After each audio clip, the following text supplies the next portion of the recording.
I'll read a bit of Kabir today. I really love Kabir. I have not taken the name of the One as my support, says Kabir. I have searched the skies and have not seen another equal to the One. That head that was once embellished with the finest turban, upon that head the crow now cleans his beak. What pride should we take in this body and wealth? Why not hold tight to the name of the One instead, says Kabir.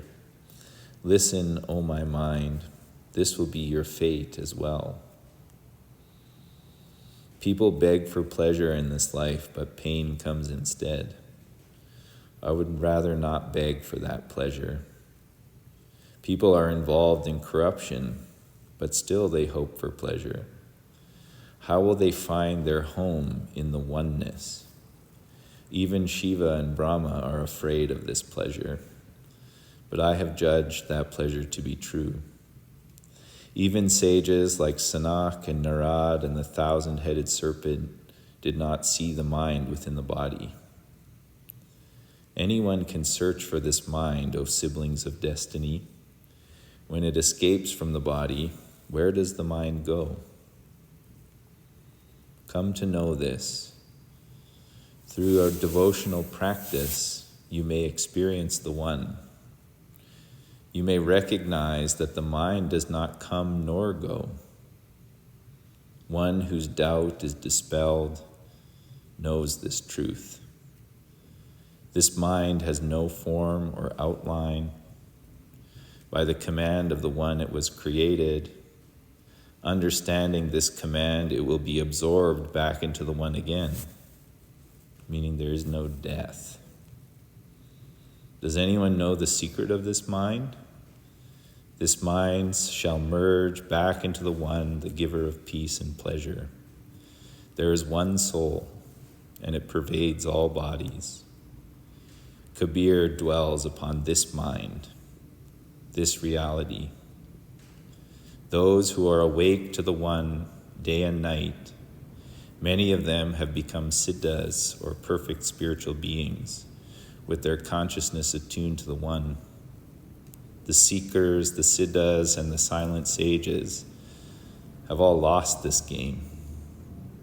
The One name is the wish-fulfilling Elysian tree, which saves them and carries them across. Those who are rejuvenated by the One do not belong to any other. Says Kabir, they realize the name of the One. I mean, he goes on and on and on with this. But the idea is, with the practice, you're working to recognize that it's not actually your practice. It's a practice of connecting to the whole, that all beings are interdependent. It's not your breath. This isn't even your life. You ever think about that? You think, yeah, it's my life. I have the freedom to choose all of these things that I do. Yeah, that's true, but at the same time, isn't there things in your life that you didn't choose? Why are you born where you're born? Why do you have the parents that you have? Why does your mind function the way that it does? Something to reflect on. And a lot of people come to a practice like this because they want the good benefits of the practice. Whether it's to look nice in the postures, or have a bit of space in their mind, or to have a bit of space in their body. And those are all wonderful things to have. But there's something deeper going on here. And it's a practice of connecting with reality. This isn't my opinion. This is through the ages, the teachings of yoga. Reality is, there is only one mind. There's only one body. There's only one being. Why do you think we chant Loka Samasta Sukhino Bhavantu at the end of the practice? It means there's no being outside of you. And like Ramdas, he said, you want to make a difference in the world? You can't make a difference in the world. All you can do is work on yourself, because that's your little corner to keep tidy. You understand? And if you keep it tidy, you may have a positive influence on somebody else. So when you do the practice, when you're getting caught up in your stuff, oh, I don't like this part, or oh, this is painful, or oh, remind yourself that like you're doing this practice for that to come up. That's your cleaning. Nobody needs to clean a house that isn't messy. It's a waste of time. So if you don't have any mess, you don't need this stuff. But if you have a bit of a mess, when it comes up as pain in the knee, or pain in the emotional body, or pain in your relationships, or whatever, say thank you. That's your opportunity to tidy up and maybe have an experience of something greater than your problem. That's a yoga practice. And then remember that when you're admiring, like that's old language when he says the crow is still like pecking the head of the one with the fancy turban. You could update it for like the person who can like easily flow through all the series, or the person who has more money, or the person who has, more beauty, or all of the things that people strive for, the someday when then I'll be happy stuff. He's saying like, even the one who appears to effortlessly do all of these things in this life, the birds are still going to eat their flesh and they'll die. That's what he's saying. It's like the turban in this particular case is not that fancy when it's in the dirt being eaten by crows. It's the same turban. Does that make sense? So when you practice, you try to remember, like, I'm just doing the practice. I'm not trying to get something. And then when the shitty stuff comes up, then say thank you. But some people are out there thinking, someday I'm just going to do this practice and everything will come effortlessly. I don't think that's how it works. But if you find out something that I don't know, let me know. But generally, it's a practice of how do you move through pain so that you can experience a more profound or real reality than your suffering, essentially. But it's not saying, and someday you won't have that suffering. It's not real.